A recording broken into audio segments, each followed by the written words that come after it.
breakfast for 3 hours straight, where she would tell us stories of when we were little and when she was little, and just hearing those stories, that was the best time. Lots of laughter.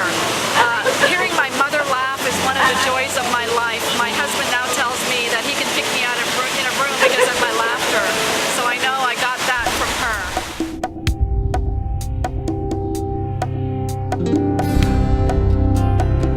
Mommy, I received a letter from you not long ago that meant a lot to me and told me a lot about your life. And in that letter, you mentioned that you always wanted to write a story about your life. In honor of your 80th birthday, this is a video story of your life. This story begins in 1834 with the immigration of indentured workers to British Guyana. 85% of these immigrants to Guyana came from the northern part of India, in regions such as Uttar Pradesh, Bihar, and Bengal, while most of the rest came from Rajputana or modern-day Rajasthan. It is believed that Sigurmi's family came from Bihar in northern India. Stories told by Sigurmi and the common belief by many other Guyanese suggest that migration to Guyana was not always voluntary, but accomplished through deceit. We may never know what part entrepreneurialism and what part deception played, but it is evident that Sarojini took after entrepreneurial ancestors and passed this quality down as well. Dear Kamo, since I was 15 years old, I always wanted to write a book on my life, but I never got to it. And then when I was married, I was tempted to again, but I never started. It's a little difficult for me to know where to start. I'd like to tell you about my Aji. I loved my Aji.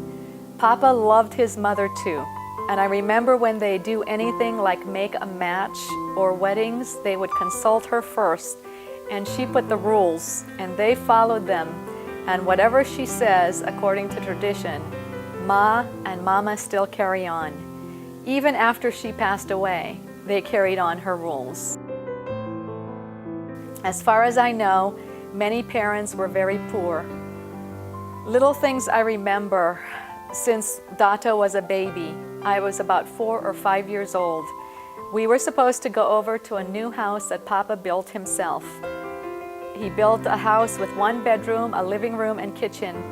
Hardly any houses around, and the place always floods with salt water in October when the tide is at its highest. Water from the ocean comes in the channel, rise high, and spread on the land. I loved to take the water and wash the landing and steps of the house. It was December 24th, and I heard that we have to move to this unfinished house. And I saw Pa come in, light up the wood in the fireside to get it dry. Then he took milk and made pera and shared it to all the children around. And he told me that when you go to a new home, you first make something sweet before you cook other food, and you share the sweets. This is the way you bless the home and the food you cook. I was very good in school in my class. No one ever beat me, as I learned very fast most everything taught. The only thing I had a hard time learning was knitting. So since I was very happy in school, I did not like to be absent.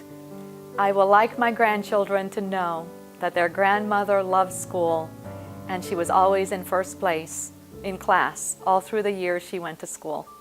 I begged Papa to send me to high school, but he never agreed. We girl children cannot go to high school far from home, inasmuch as we go in the morning and come back in the afternoon. I think he probably could not afford to send us. Their first priority was lots of rice and flour and oil in the house, and the planted vegetables and fruits, and to catch fish to cook. We had our own fowl and eggs and cows to give milk. They sold produce to get cash. Life was hard for them maybe, but for us, that's the way it was.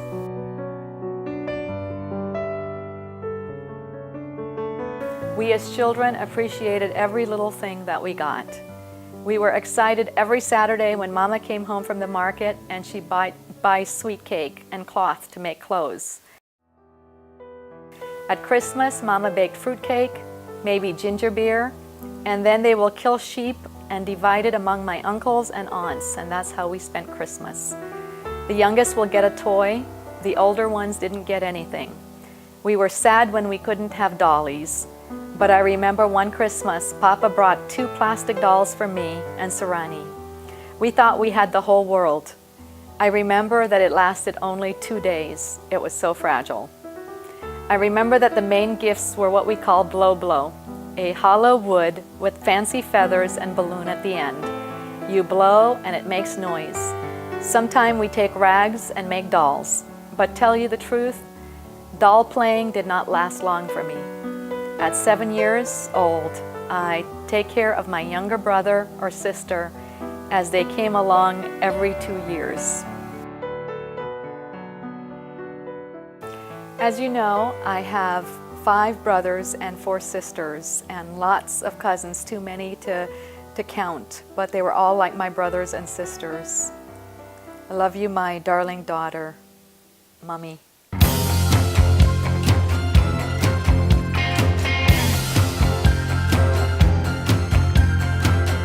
Everywhere around the world, they come to America.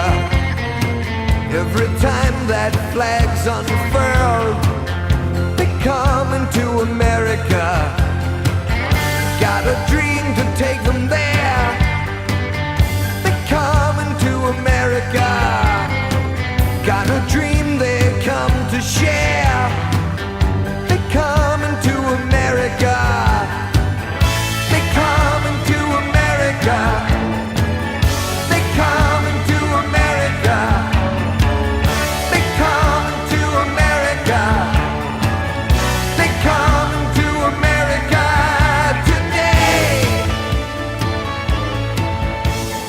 Yeah, I cried all the time. In a way, I know I was coming for the betterment for everybody. But at the same time, it was so sad to leave all the children so small, you know. And see, baby was the youngest. She was 5? Yeah, it was kind of hard to separate, you know, and go such far away. I didn't know if the Lord will bring me back or I will never see anybody again. That's the kind of thought. It was a 2-bedroom apartment. It had one large room that Mommy and Daddy shared, and me and you had a bed on the side, a twin bed that used to be choked up and hot. Okay. But we were together, and the boys had one room, and then there was a living room, and a kitchen, and a long hallway leading to the outside. One thing I remember was we used to buy groceries on Friday. The refrigerator used to be full, and by Monday everything is gone. What was one of the first things you did in the apartment at Willis Avenue? Open the refrigerator, I hit the apples. Apples and grapes and whatever was in there. This is on Jackson Avenue in the South Bronx. Where, for the first time, Edna Poole was living there, and I'm saying, why the hell did we come to America? Our house is a very, very, very fine house. Reminds me of me. He does? How? Quiet man. Quiet Don't say man? much. Everybody wanted to know how come my father is at home every day, and we've been living in such a rich lifestyle with such a beautiful house. The only house in this whole big compound. It's a 3-bedroom house, and it's huge with a huge veranda that we hang out every afternoon. He cried all morning that I was going away, you know. And then the last thing he told me, I must send for him. So he wanted to come.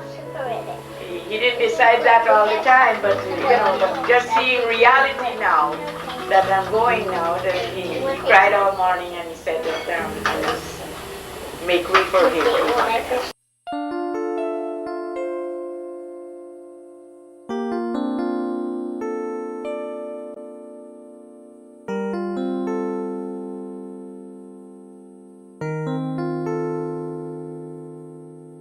I think he knew that he was going to die. Like a week before. He said we marry Babu and Bunny.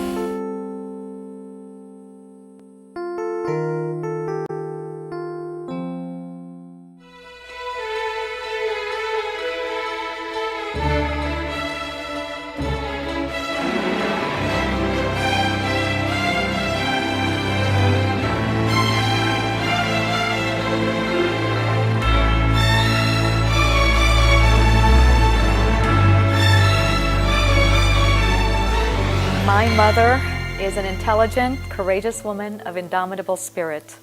Mummy is a very fiercely loyal person with the soul and eyes of a tiger. She is a protective and sacrificial sister, daughter, mother, and grandmother. She's told us the story of how she fought in school to defend her younger brothers. I have her to thank for my tiger qualities, which I know she got from her father. Mummy was a protective mother, but she knew when to let go. When we were younger, her daughters especially felt too protected, but she allowed me to go away to college in Iowa when I was 16, which at the time would have been unheard of for a young Indian daughter. Of course, it was done with the understanding that I would not date or have a boyfriend. So when I told her that I was in love with Randy, she only said, "I don't want your heart to break, because you still can't date." I am thankful I was able to marry without breaking my mother's cultural traditions or my heart. She sent me letters while I was away at college saying, "My darling, darling daughter." We became not just mother and daughter, but friends after that. And in later years, and now, she always says, "I love you" at the end of our conversation to all of us. When her marriage was arranged to my father, she committed herself wholeheartedly to him. And even though she met him once before she married, she was committed to him for 25 years before he died at 46 years of age, 11 days after their 25th anniversary on March 7th, 1975. My mother is spiritually very open to know and understand God and see His work. She has listened to her 3 children who have shared the message of Christ and those who have shared the Hindu message. She is always eager to hear from God. She told me a long time ago that before we were born, she had a dream that she saw Christ coming in the clouds, and she saw Ram in a chariot, and she was afraid because she didn't know what to believe. She prayed and asked God to show her children who He is. He certainly has answered that prayer for me, and I am thankful for such a spiritually open mother. My fondest memory of Mummy is her dressing up as Santa Claus and giving funny presents, whether giving Uncle Passion, Lima Call, to cool his passion, or Roger recognizing her and saying it's Mummy in Ulverston, Guyana. We have carried on that tradition with you and Roger and Ben still being Santa Claus. I have you to thank for my greatest gift in life, my ability to laugh and enjoy life. You are the original who instilled that quality in me. Laughter is a celebration of life, and you taught me to celebrate as much and as often as I can. For that, I thank you. Your esteem and love accompany us in every step and on every path, and we live now in the light of your values and are writers and entrepreneurs and educated men and women because of you. We thank you for that. I see trees of green, red roses too. I see them bloom for me and you. And I think to myself, what a wonderful world.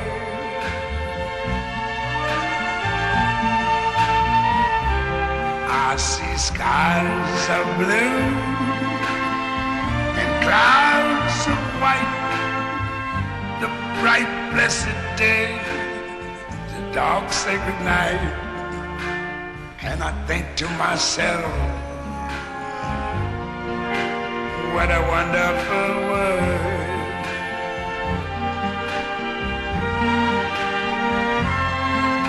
The colors of the rainbow, so pretty in the sky, are also on the faces of people going by.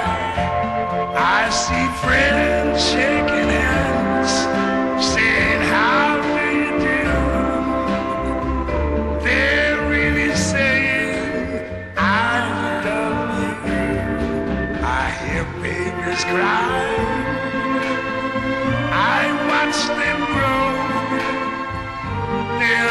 much more than I never knew. And I think to myself, what a wonderful world.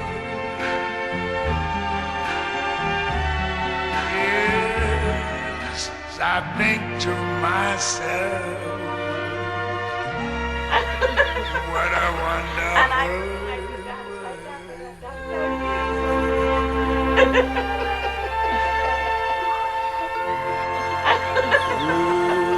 And I